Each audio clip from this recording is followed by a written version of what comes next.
A member of CSI, Geoffrey Dean, has written 4 books detailing his finding against astrology.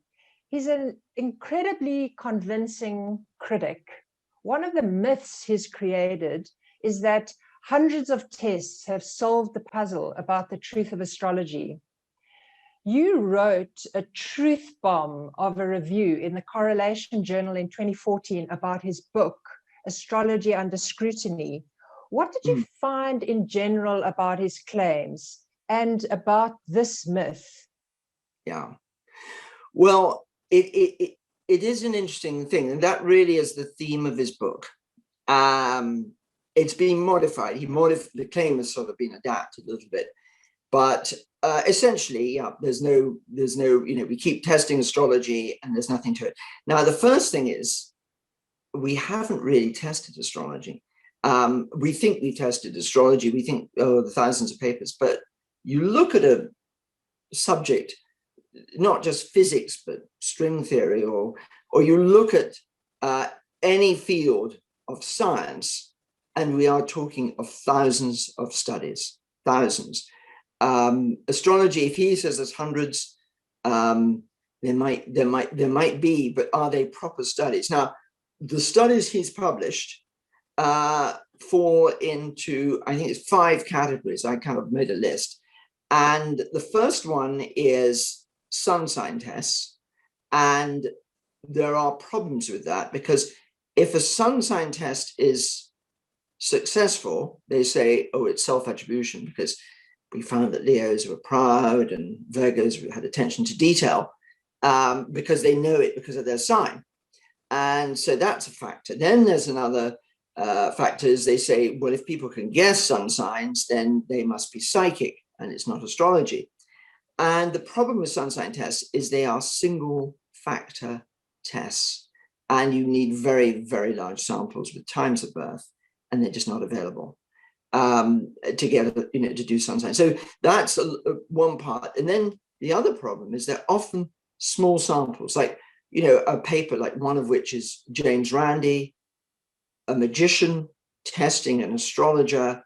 This isn't a scientific paper. This isn't a proper test.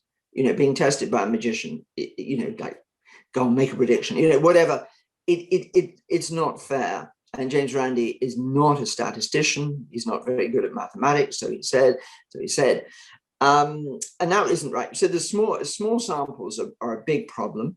And there are very few big samples. I mean, we think in astrology that 100 people is a big sample, but in vaccines, we're looking at millions to be able to establish things. So we're not doing that in astrology. We're not using the big data, because you don't get times of birth. You can get sun signs, and that's pretty useful.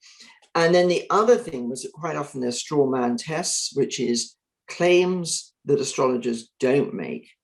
For example, something like cerebral palsy. There was a test, and we don't know what incidence in the birth chart would cause that. So you can't really say, because they didn't find evidence in cerebral palsy, and this was a skeptic doing the study anyway, therefore, astrology can't be valid. That's just a straw man argument. A lot of the tests are flawed, and in fairly obvious ways.